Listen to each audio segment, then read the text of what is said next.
to get things moving. So we usually wait just a couple of minutes before we get started. So on behalf of Bettina and myself, just like to, and the team of Hazel and Catherine, welcome back and welcome to those of you joining us for the first time. Really great to see you, great to have you. Delighted to have another a webinar in the series. I think this is number 11, is that right? Actually, number 15. Number 15, you see. Yeah. We're even further ahead than I thought, but these are so good. Just delighted that you're all here. We've got a very interesting topic today, looking at kind of where faith and science meet and how we can combine those powerful forces together. So I'm going to hand over to Dr. Bettina Huppner now, who's going to take us through the rest of the preface and then introduce our speakers. So thanks, Bettina. Great, thank you, John. And I just wanted to, I'm going to keep it brief. We have a wonderful lineup with discussion. So just to highlight, this is our steering committee with whom we discuss all of our topics in the seminar series and where to go next. And also always feel free to just drop us an email, Catherine and Hazel, if you want to drop our email into the chat. If you have a topic that you really would like to discuss in this forum, where we bring together multiple stakeholders, scientists, clinicians, RCC leaders, RCC members, healthcare decision makers, everybody, if there's particular topics you think we should tackle, send us a note. We always want to hear from you. And then this team is discussing it with us and putting the agenda together. And of course, the first mission we always have, Hazel, if you can go to the next slide, is that we always want to feature our RCCs. Every recovery community center is different. And this way, we always start by giving you a view of what happens when you walk through the door of one of the RCCs that we are talking about. And Devin, can you go ahead and give us your feature of what it looks like for you? Sure. Hello, everyone. My name is Devin Lyle. I am the Executive Director of Wilkes Recovery Revolution. We're a recovery community organization based out of Wilkes County, North Carolina, very rural community in the mountains of North Carolina. So what it looks like when you walk through the door of R3 Recovery Center. So our center offers a variety of services, and I will tell you a little bit about what that looks like. So we offer harm reduction services out of our recovery center. We offer peer support services. We offer groups, activities, wellness. We have yoga on Saturdays, just a variety of things. Our core principles are based in SAMHSA's 8 dimensions of wellness, which include your intellectual, spiritual, environmental, emotional, financial, occupational, and physical. So those are what we base all of our programs and services out of. When you walk through the door, you're greeted by someone with lived experience who allows you to go through kind of just collecting basic information through our kiosk, and then they funnel you to one of our peer supports or our harm reduction services or our employment services. So we offer a variety of things on a daily basis.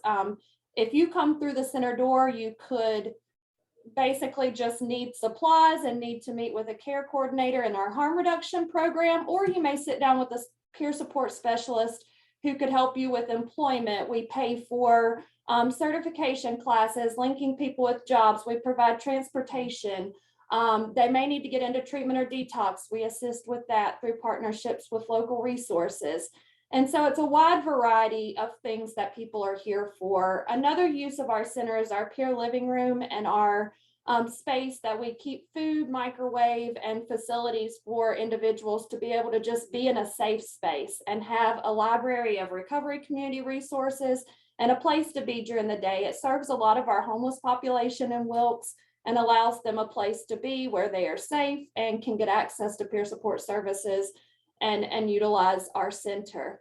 I don't want to take a whole lot of time, but that is a huge overview. We have a variety of programs outside of our RCC.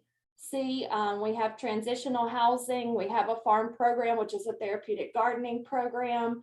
We have the Project How employment assistance. And so there's there's a lot of wraparound services that go with that RCC, but that's the basis of our recovery community center. So it's pretty much you come through, we meet you where you're at, and whatever you need, we do our best to assist with. Thank you. Awesome. Wonderful, Devin. And you just gave us the perfect plug for wellness. So Catherine, Hazel, if you can put the registration link into our chat, because next month when we all meet again, we're going to take a look at wellness and self-care in this space.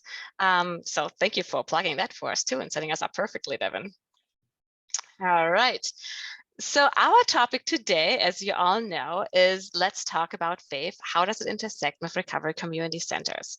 And this topic comes from a conversation we had with Jen, who's with us here. Thank you, Jen. And she was one of our presenters, as you might recall. And every Tuesday before our seminars, the presenters all get together and we talk about the Friday seminar, but also other things that are on our minds as we're thinking about having the opportunity like we do now to speak with a multi-stakeholder group who are all interested in advancing the science on recovery community centers. And Jan said we really need to talk about the clergy and faith-based communities and how they intersect and how they collaborate and what the issues involved are. So that's what we're doing today. And Jen, you can let us know afterwards how well we're doing on that. Next slide, please, Hazel. And the first thing we're going to do is we're going to do our typical poll, and we're going to ask you also about your spirituality and religiosity. So if you want to, those are the last two questions, and we'll display those answers after we are done. Just a note about the poll, there's quite a few questions, so you have to scroll through them and answer them all to submit your results if you're having trouble with that. Yeah, there's a little gray tab that you kind of have to drag down as you're going from question to question.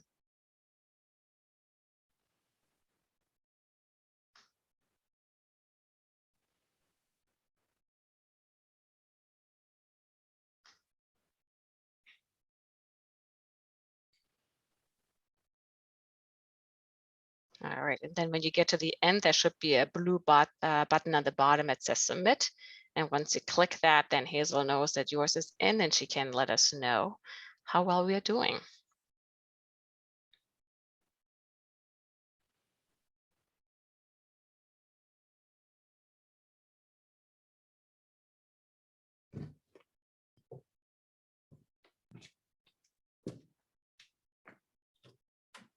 And we have about 60% have completed the poll so far, so I'll give it another minute or two and then we'll wrap up. Perfect. And this time, at least, we made the items less wordy. Sometimes we are a little bit wordy, but this time we try to keep it simple.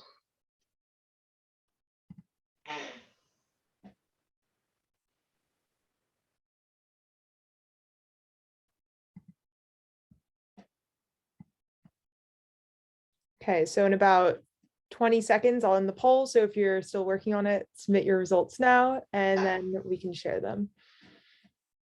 Great. Okay, perfect. So I'm going to end the poll and then share the results. And everyone has to scroll through the results themselves, but it should be on your screen now. Perfect, thank you.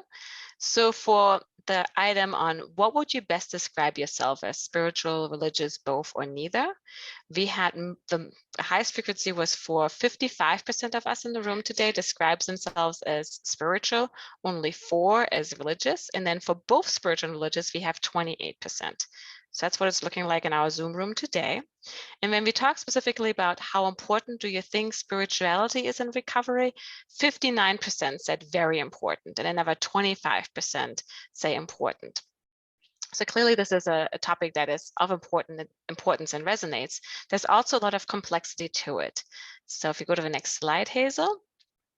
To start us out and kind of grappling with it and gaining some insight, we have invited our own pre-doctoral fellow, Ms. Akosua Dankwah. She is completing her Doctor of Public Health at the Harvard T.H. Chan School of Public Health. And even though she's defending her dissertation next week, she's still here today with us to give us some insights that she has gained from her doctoral project on the intersection of what the clergy think and where they're at and what that means in terms of recovery community centers. So Akosua, if you could go ahead, it's such a pleasure to have you. Absolutely. Thank you so much, Bettina, and thank you all for joining this platform. So I'm very happy to share some of my findings from my doctoral thesis project, which I love very much. And I will be talking today about the intersection of church clergy and recovery community centers in tackling the opioid use disorder crisis. Next slide. And I'm grateful to the Recovery Research Institute, the Cobre Center for Opioids and Overdose in Rhode Island, and the Harvard FXB Center for Health and Human Rights for their support. And so to provide some context, the Black American Church has access to a significant number of Black Americans. And based on a US religious landscape survey, more than 85% of Black Americans reported a religious affiliation. And about 80% reported formal church attendance. And so you can imagine that the church is very critical in the Black American community, and it has served as a venue for several public health interventions.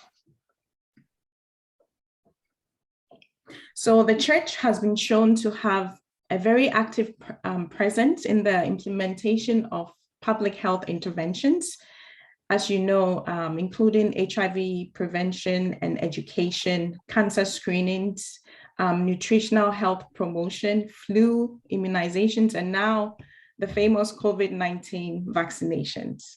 And churches have hosted traditional substance use recovery groups as well, including the, next slide, the Alcoholics and Narcotics Anonymous, and Christian-based recovery groups, including Celebrate Recovery and Adult and Teen Challenge. So for my dissertation, my larger question was really about the attitudes of Black American church leaders toward harm reduction and policy implications for intervention models in Rhode Island, where I currently live. And I analyzed 30 Black American clergy interviews, including 11 females and 19 males. And most of them actually had at least a master's level education, and 7 had doctorate level degrees.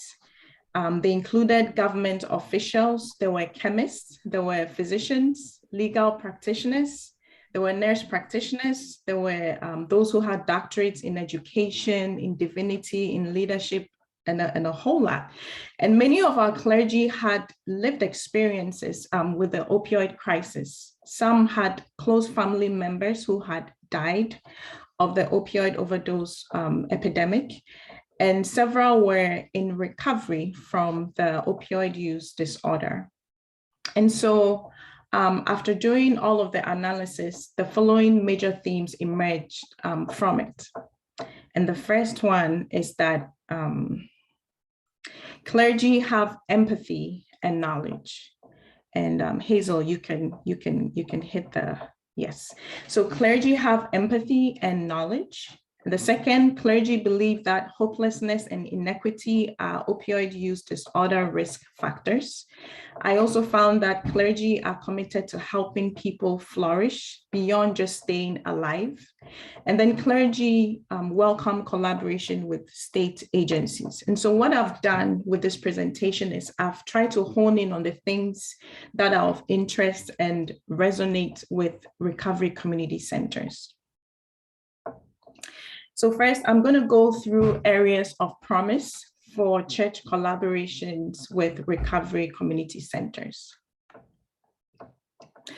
So I found out that clergy members want to be part of the solution. And this quote exemplifies that. One of the clergy said that clergy and lay leaders are not in competition with professional healthcare providers.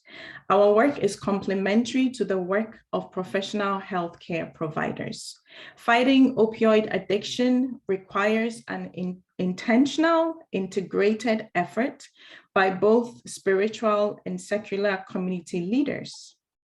And so my hope is that we can begin to disengage from the notion of separation of church and state. Next slide. So next, clergy members see the importance of communities. And in this quote, a clergy member stated, because we are not talking about people who are out there, we're talking about our sons and daughters. We're talking about fathers and mothers. We're talking about our cousins. We're talking about sister so-and-so who lives a couple of doors down. And you realize that this quote also captures one of my themes that I mentioned earlier, that clergy are empathetic about the opioid crisis. Next slide, please. And just like the recovery community centers do, the church actively assists people with food, with housing, education, and social determinants of health. And we see this from this quote here. It says, we got programs, but really focusing on the individual and their particular needs for food, clothing, shelter, emotional, physical, educational, all those things. And so another of my project themes is highlighted here. That is, clergy are committed to helping people flourish beyond just staying alive. Next slide, please. And then clergy members are well equipped to provide guidance on hope and purpose. And in this quote, the theme of hopelessness is addressed. The quote says, the church tells you that this is not the end of your life. The church helps you to know that mistakes are not a downfall. A mistake is the beginning of a new life. It's time to change a new page. Next slide. Now I'm going to share some areas of some concern requiring more discussion. So in my interviews, several clergy expressed concerns about the side effects of medication-assisted treatment, and they were not fully trusting of the medical community in this particular regard. One clergy member shares his concern in this quote. He said, so my concern is sometimes these manufacturers don't tell you about its side effects, which can eventually lead to more devastating state of the individual.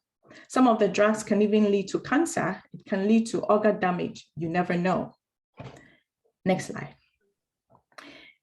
And then my interview findings showed that most of our church leaders are not in favor of harm reduction methods that enable introduction of the drug into the body, such as the sterile needle exchange programs, and then using fentanyl test strips, before ingesting the drug.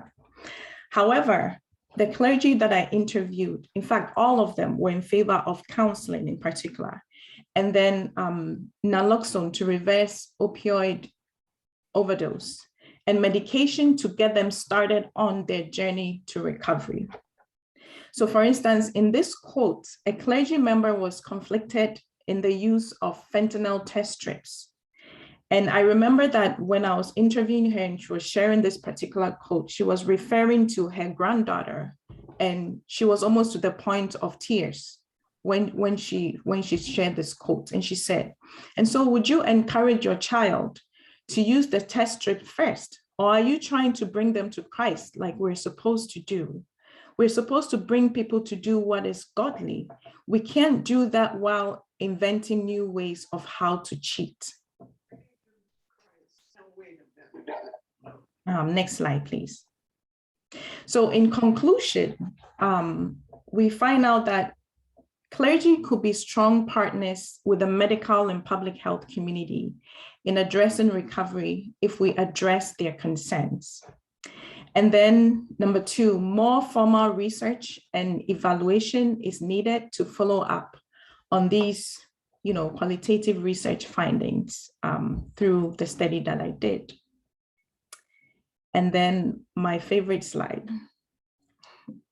So I would like to share briefly about my public health leadership journey and how I got here. So I began my program at Harvard with a background of leading a free health clinic, WTL Health Clinic, or the Way, the Truth, and the Life Clinic. So this free clinic blossomed from a health ministry that I spearheaded at my church, the Empowerment Temple of the International Central Gospel Church in Rhode Island, where I live. And then this free clinic now serves the Pawtucket and Central Falls community in Rhode Island. Matter of fact, I'm just arriving from there. It's a labor of love. So this clinic shows that the church and health agencies can collaborate. And by serendipity, I expanded upon my public health leadership impact when I contributed to the Rhode Island Executive Office of Health and Human Services and their health system transformation project during my summer internship experience, you know. And then by another serendipitous move, which for me, I attribute to my Christian faith, I got to work on my doctoral project, interviewing 30 church leaders in Rhode Island. And then I found out that I've grown from collaborating between a church, that is my church, and the community, to now collaborating between several churches in the Rhode Island community. And in my journey, there have been highs and lows. And what has made me successful is my grounding in my Christian faith and practices of continuous prayer and meditation upon the scriptures in the Bible. And with that, I just want to leave you with one of the many scripture verses that the esteemed clergy that I interviewed shared with me. And this scripture has helped me forge ahead in challenging times. The scripture says, "Finally, friends, whatever is true, whatever is honorable, whatever is just, whatever is pure, whatever is lovely, whatever is commendable, if there's any excellence, if there's anything worthy of praise, think about these things." Amen. And then the final slide. I'd like to thank John and Bettina and the dynamic crew on this platform for being part of my journey. Thank you. Wonderful. Thank you, Akosua. And I just wanted to respond to Colleen in chat. You had asked a question about, so what does that then look like for LGBTQ communities? What about folks who don't share the faith that is, you know, a particular religious group? And that is absolutely a topic that we asked ourselves too. So we then turned to our RCC directors to find out, well, what does it look like in the actual work that you do? How do you bring in faith-based communities and talk about spirituality? So Hazel, if you could go to the next one of my slides. Here we go. So we have mentioned a couple of times to you all that we're doing a nationwide survey, and we asked, you know, who do you connect with in your work? You're all community-based, you connect with various groups there. And of course, we see here that there's a lot of connection with SUD clinics and sober homes and medication providing clinics and so forth. So the dark green bar here is the percentage of RCCs who have linkages to them. So 82% have a linkage to SUD clinics. 80% of RCCs have connections to sober homes. We also see quite a lot of connection to religious centers and faith-based organizations. A little bit less, but still 65% of RCCs do work with faith-based organizations in one way or another. The light green bars is the percentages of RCCs who said that they either want to create new connections or they want to expand the connections that they currently have. And here for religious and faith-based organizations, 19% of RCCs commented that they would like to expand this. So it's an important partner in your communities, and we wanted other folks who are thinking about how RCCs operate to gain insight into what that looks like. So we invited some RCC directors, if we can go to the next slide, and we asked different questions. First, we're going to have Lynn talk with us about part one, and I'll get to part two in a little bit. But for her, we noticed that she had actually not checked that she's working with faith-based organizations with her RCC, and she had also not checked any desire about wanting to do so. But at the same time, she also mentioned that spiritual health was very important at her RCC. So we asked her to tell us how does that work? What does it look like in her RCC? Lynn, if you could go ahead.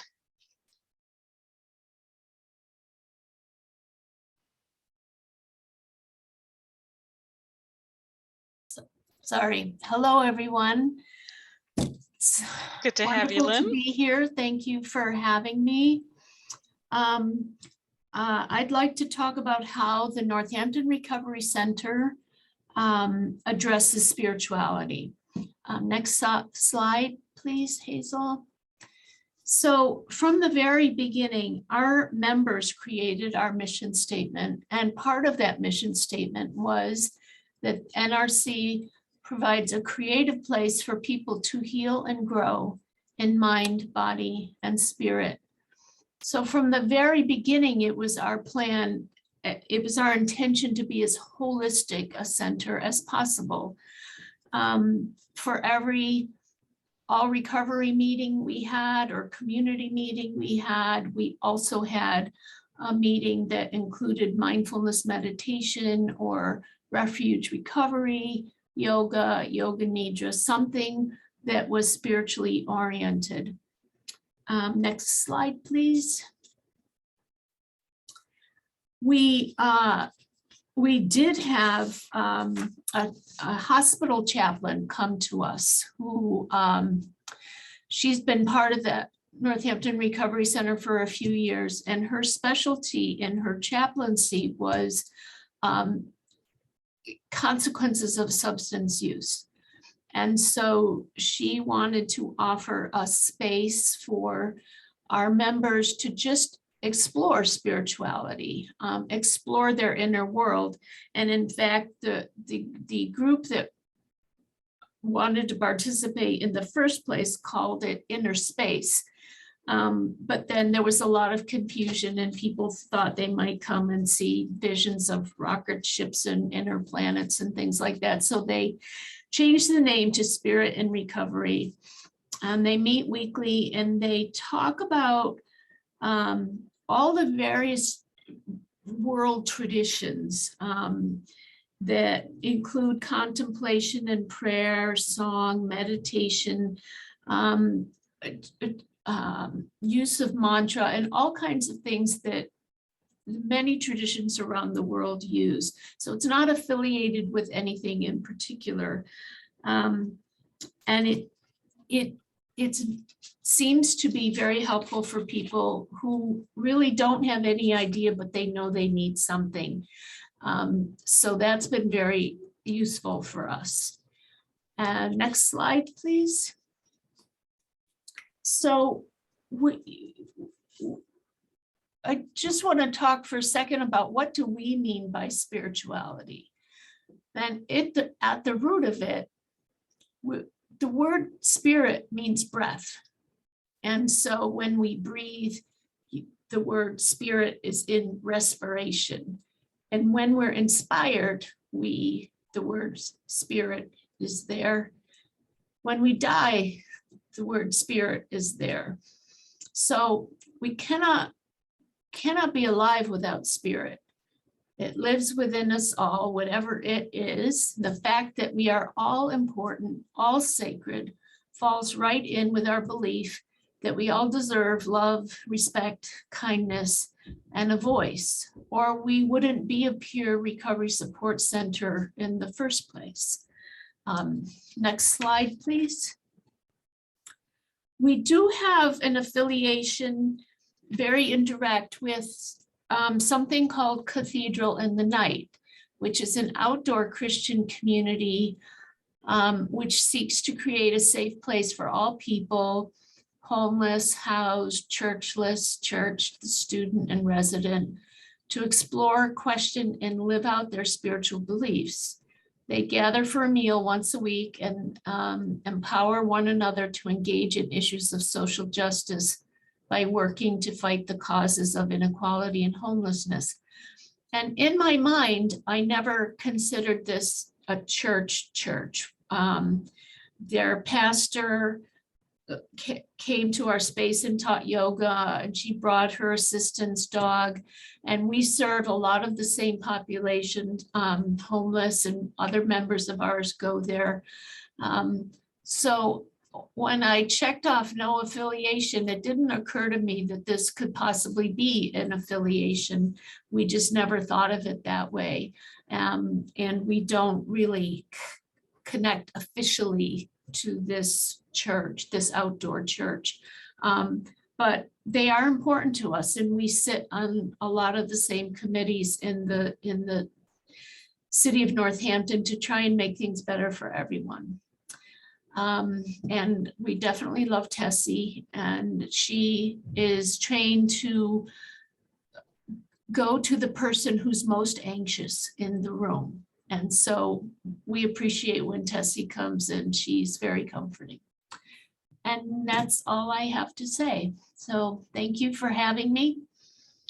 Thank you, Lynn. And we did have a very direct question for you from Lorraine Barton. She wants to know if your members created that definition of spirituality that you shared with us.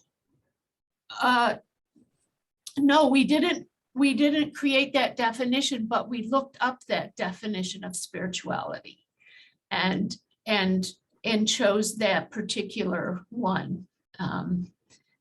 There's many definitions, but that one is kind of very, I don't know, what would you say, language oriented, very, very specific because of the word. Great, thank you. All right, Hazel, if you could just get the slide up for one moment for us again. Hang on, I saw it for a second. Here we go. So that was part one. So what we're going to do next, we're going to stop slide sharing in a moment, but after we see our speakers. We now wanted to ask RCC directors who said that they did have connections. We wanted to ask, in what ways do you work with a clergy or other faith-based community members at your recovery community center? And then the second follow-up question that I'll be asking them is, does the involvement of faith-based organizations ever create barriers for some of your members who do not share that faith or who do not feel welcomed by the faith? Hazel, if we can go to the next slide. So I'll be speaking with Michael Earielo and Tarusa Stewart, and we'll be going slideless. And Michael, I'm going to ask the first question of you. All right. All right, so you can stop sharing the slides and maybe spotlight Michael and Tarusa for us, Hazel. So Michael, what does it look like? How does your RCC connect with and work with faith-based communities in your area? Hello, everyone. Thank you for having me. First off, I'm the program director of Everyday Miracles, and we are located in Worcester, Mass. And our name says it all, right? Everyday Miracles. So the members picked that name. As some of you might know or might not know, our centers are participatory process, meaning the members generate and brainstorm and implement anything they want to see happening in their centers, right? The staff doesn't dictate, nothing that happens in here. It's all peer driven. So we collaborate with many faith-based organizations. One in particular is NIDA-Compassion. NIDA-Compassion is run by Pastor Richie. Pastor Richie is a person with lived experience in recovery himself. He does every Saturday, he feeds the homeless, over 300 people on Saturdays. We volunteer time and effort, go up there and give him a hand, because that's a big operation that needs all hands on deck at all times. So we provide whatever we can do for him. Also another organization is Father Madden at St. John's Church in Worcester. And what they do is they provide breakfast and lunch and pass out a food pantry for the homeless community. So we also volunteer our time down there as well. And also at that time, we try to educate individuals about substance use disorder, because they don't know what they don't know. And I heard previous about Matt, a lot of clergy was not really on the idea about medicated assisted treatment. And we had an incident where a couple of our members was attending a church, and they were telling the message that they were getting from this pastor was that they don't need to be on medicated assisted treatment. They can have Jesus in their life, and that's all they need. And that's good and dandy, but you know, some folks do need Matt. So we took it upon ourselves just to go up and have a talk with that clergyman and let him know about medicated assisted treatment. Maybe he doesn't realize how successful Matt is and how much needed it is and how much good it does in our community. So we just went up there and had a friendly conversation talking about Matt, and we showed him some data on how successful it is, and he really didn't realize it was that successful. What he got is what he heard from other individuals. So he wasn't really educated on medicated assisted treatment. And today that message has changed in his preaching. So we're very happy about that. We also try to work with LGBTQ friendly churches and stuff like that, because we have a community of individuals that fit that criteria.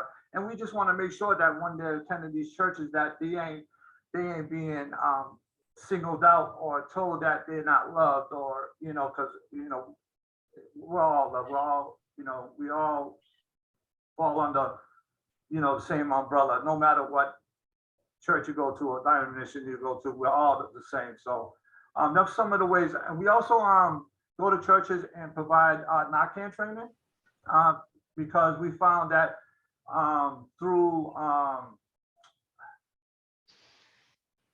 the overdose awareness, a lot of parents that are attending churches in our area is the ones that are losing their children. So we just try to have another tool handy for them in case something, you know, God forbid, that they experience and they're not equipped. So we just want to make sure that they're trained in NARCAN and let them know how important it is to have NARCAN at all times. No matter if you say, not my child, that will never happen in my household. You just never know. So we just preach that as well. Wonderful. Thank you for sharing that. And if you get a moment to look at the comments, people love that you went ahead and had that conversation. You noticed it and you went there and had that conversation, and apparently it went really well, which is exciting to hear. Tarusa, what does it look like in your RCC? How do you connect with the faith-based and religious organizations in your area? Thank you. First of all, thank you for the opportunity to speak on this platform. I'm Tarusa Stewart, and I am the founder and executive director of iHOPE Incorporated in Warner Robins, Georgia, serving the Middle Georgia area. iHOPE is an acronym that was also came out of a participatory process that stands for Intentional Holistic Opportunities to Promote Empowerment. And, you know, even from the beginning stages, we was affiliated with the clergy. When I was in the formation of our center, we were looking for a space, and it was 2 churches that provided a space for a year that was absolutely at no cost for us to be able to do a symposium. One allowed me to have a recovery symposium at their place where we were able to invite the community in, you know, absolutely no charge. Out of that, I was able to use that facility for 1 year on our first Friday of every month. Second Baptist Church in Warner Robins, Georgia. And also Loving Kindness Ministry that was in another county in Fort Valley, Georgia, also allowed me to come in. They were feeding the community the same. They were feeding the community breakfast, lunch, and dinner. And what they allowed us to do was to come in and bring recovery in through a participatory process, through an appreciative inquiry process, by asking if we was to develop this center, what do you guys want it to look like? We wanted to find out what was already working in our community. And, you know, it was the church that responded to me first and initially by giving us access to their congregation, people that they were coming. And so I was fortunate that both of those pastors identify as being in recovery. So that was really, really helpful with that aspect of it. But, you know, there were still some things that they could be educated about, and they was, you know, had their own biases. And I understood that. Community Church of God, which is in Macon, Georgia, we do our Celebrate Recovery ministry there, which was mentioned in one of the slides, is a 12-step based Christ-centered ministry. And we use a facility every Monday night. They came to us and they asked us, you know, hey, we're interested in recovery. We, you know, with church and, you know, you're in the community, how can we merge this? And we sat down together and we decided on Celebrate Recovery. It was brand new. Well, in our community, of course, Celebrate Recovery has been around for quite some time. But what we realized in the research in our area is that it's not prevalent in the African-American churches. And so we have the first Celebrate Recovery in the African-American church here. And I wanted to be a little bit intentional about that. And so Oh, just in awesome ways. I think the church is really essential, and to what we're doing in our community. We're in a rural area of Georgia. So what that means is there's a lot of churches. There are a lot of churches where we're at. Churches is as prevalent as the liquor stores we're trying to get people out of, right? So not to be able to try to build some type of connection with the church or some type of a religious institution was just not an option for us. Oh, let me say this. One of the good things I like too with the Celebrate Recovery Ministry is birthing into, the people in the congregation are starting to show up to the Celebrate Recovery Ministry. The Celebrate Recovery Ministry mantra talks about hurts, habits, and hangups. And so now they're beginning to realize maybe some of those underlining undertones of judgment or things of that nature. Or like I say, the simplest definition of recovery I advocate for when I'm speaking in any type of religion institution is you will learn to come back from something difficult. And so that puts everybody on the same platform because we all had to come back from something difficult. And even though that manifestation may be different, have variations, the support and the help we needed was the same. So let's start from there. And so I'm excited to see the congregation starting to filter into the Celebrate Recovery Ministry, and they're listening, and they're like, oh, and I have some people say, oh, well, maybe I am in recovery. And I'm like, yeah, maybe you are, right? And so we're excited that it's working favorably in our area and with our center. Awesome. Thank you, Tarusa.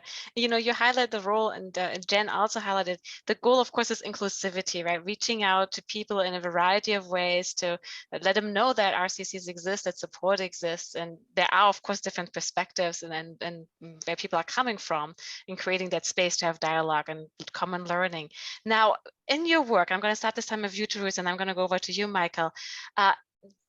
Do these barriers ever manifest in your RCC, or what steps do you take that people don't feel like, people who don't share a particular faith or who don't feel welcomed by a particular religious group? How does that play out? How do you make sure that those barriers don't then negatively impact folks in your center?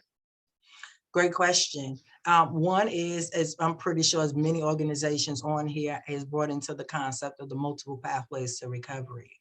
So when you talk about the center per se, the goal is recovery, right? The pathways are many, and however you come through the door, if that is not your cup of tea, then it is not our responsibility to, it's not a bring you to Christ meeting, right? It's a bring you to whatever you feel that you need to sustain your quality of life. So we keep that first and foremost.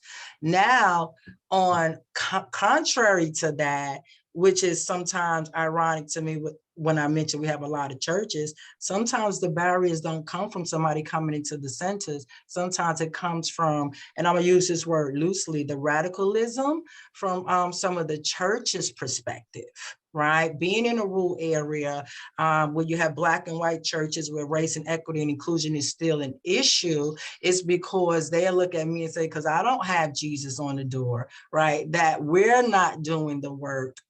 So that's the barrier there, right? It's more of not individualizing somebody walk through our door, but continuing to, how do we educate our, people who may just so rigid in their, and that's what I call religion. So I check the spiritual box. I didn't check the religion box, okay?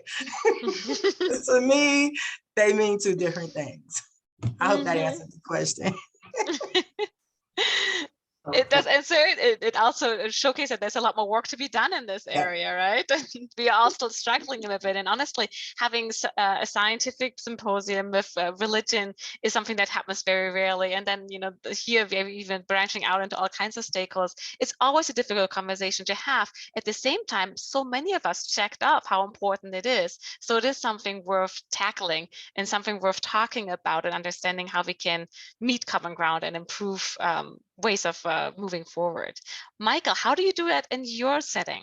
The best way to serve our community is to know our community, right? So we have to know what's out there and what's available. We also have to know what our community wants and needs. There was a time when we had Native Americans in our center. So we invited White Bison meetings in to tell us about how that looks like, because not everybody believes in the same thing. And you know, this was a perfect opportunity to learn more about another pathway that fits that criteria that individuals might want to practice. At the same token, we had individuals that were from a faith that is very stigmatized if they use any kind of substance. And they were very, very protective, or they didn't want to share. They would just sit and over time, I just approached the individual and, you know, try to make him feel comfortable. And he talked to me and told him that he was from a Islamic faith and that he can't go to his parents and let them know that he has a problem with drug use, because they'll disown him. And that's something we have to learn about too, and understand different religions, different faiths is a community on their own. So we have to learn that, because we don't want to cause harm, right? We don't want to call the parents up and say, hey, I need to have a talk to you about your son. I don't know if you know, but this is what, you know, and then the next thing you know, the gentleman is disowned. So I have to educate myself, and our community have to educate ourselves of the practices that is coming through our doors, so we don't offend anybody or cross that line. I find that really powerful, because earlier you spoke about how you helped educate somebody from the clergy about the success of harm reduction methods, but you're doing the same thing. You're doing as much listening as you're doing teaching, of being sensitive to religions and understanding them, and making sure that you're not crossing boundaries yourself. That's awesome. That's really powerful. One policy we have in the center is that we don't discuss religion or politics in our center. So we just want to hear about recovery. Right. And Hazel, if you could stop spotlighting, I want to ask all of you here, so about the experiences you had in your work, if there were barriers, how you managed to bridge them when it came up, and things that have worked for you, any kinds of things you can share in this space about recovery community centers, work with faith-based organizations, and the intersection hereof. And I know, Devin, that you had a lot of awesome points as well. So we'll get to you right after I see Lorraine has her hand up. Lorraine? Good afternoon, everyone. Lorraine Barton, Step Rocks Recovery Support Center in Roxbury, Massachusetts. And I'm really grateful to be here today, especially for this topic. I'm going to say that, in the beginning of my work as a recovery coach, I really didn't know which way to go in talking about spirituality. I don't feel it was covered thoroughly enough in my training. So what I did is what I had done in other jobs is I didn't say anything, because you're not supposed to push your feelings onto anybody. You shouldn't have spiritual stuff on your wall, crosses, those are all no-nos. But when we begin to talk about a higher power, I had to be honest about who and what my higher power was. And I am very pleased to say that I am here by the grace of my higher power, whom I choose to call Jesus Christ. And that's what I say. That's what I've been saying for the past 30 years. And that's what I believe. Now, that does not mean that I don't, you don't have the right to believe what you believe. But in my work, I had to find a balance of speaking about my higher power. I welcome all conversations from all faiths, and I have a myriad, I am very grateful to say, of recoveries from every walk of life and many, many faiths, and it is truly an inspiring walk for me. I've learned quite a bit. But in the beginning, I treaded very, very lightly. My church has been supportive of the recovery center that I work at. Anything that they can do to offer, they can. I also like to say that I am a deaconess, and I do speak in the pulpit on occasion. And but I don't try to push that. No, I don't try. I do not push my beliefs on my recoveries. My space around me is what you would call spiritual, uplifting. It doesn't say Jesus. I don't have a cross with a person on it. But if you know me, you know that I am a faithful person. I walk my talk. And I think that's the best way that I can say how I let these two things converge is I am who I am. And I just can't change who I am. And if asked, I am honest. That's it. That's all I can say. See the Christ in me or not. Awesome. I love what you shared, that you had your own struggle of how to do it and where you ended up with how you do both. That's awesome. Thank you, Lorraine. You're so welcome. Howard. So I'm a guest, actually, but I just want to congratulate you, Bettina and John. This is an absolutely fantastic seminar, and I hope you have many more. And I would love to work with you to try to build out this theme because it's so important for the future of public health, if I can say. If I could just make some comments. Please do. For those of you who do not know me, I'm a professor at Harvard. I'm on Akosua's doctoral committee. And I see that Professor Rick Segrist, who's the chair of the committee, is also on the call. So this is a topic that's very important to us at Harvard. I'm also the former Massachusetts Commissioner of Public Health. So I've been very involved in these issues in our state for 20 plus years. And whenever I visited treatment sites and community groups, I was always struck how the spirituality themes were very deep and profound. But in academia, we never really address it. So Bettina, the fact that you're having a seminar like this is national and bringing in all of the leaders in the communities is really inspiring. I love hearing from Lynn, Michael, and Tarusa. I'm glad there's such a strong Massachusetts presence. Congratulations to all of you. That's great. We have now at our school a growing initiative on health, spirituality, and religion that I co-direct along with Doctors Tracy Balboni and Tyler Vanderweel. And so I think there's a lot of connection with the discussion here. We also have a relatively new initiative on health and homelessness at our school that I chair. And I think that's another way to bring in connections here. But in short, especially through Akosua's excellent presentation, we're hearing the potential of spirituality being an explicit part of recovery and addressing it more together. And my final comment is, since I've been looking at the literature and writing about this now, by the way, there have been international conferences on how you define spirituality. So there is an international definition. But from memory, the key parts are what has to do with ultimate meaning and purpose and relating to the significant and sacred. Those are the key phrases, okay? So I thought it was very interesting in your very important survey at the beginning, Bettina. I mean, most of us feel some sense of spirituality because we all feel some sense of meaning and purpose or significance in what we do. But it has been pointed out that if you get into the religious part, some people feel passionate about their formal religion. Others don't want to talk about it and feel like it's exclusive. So if you start with the broader spirituality discussion, it brings more people into the conversation, I think. But anyways, these are just some of the many things that Bettina and John, I want to talk to you more about. Thank you for hosting. This has just been great. Awesome, thank you.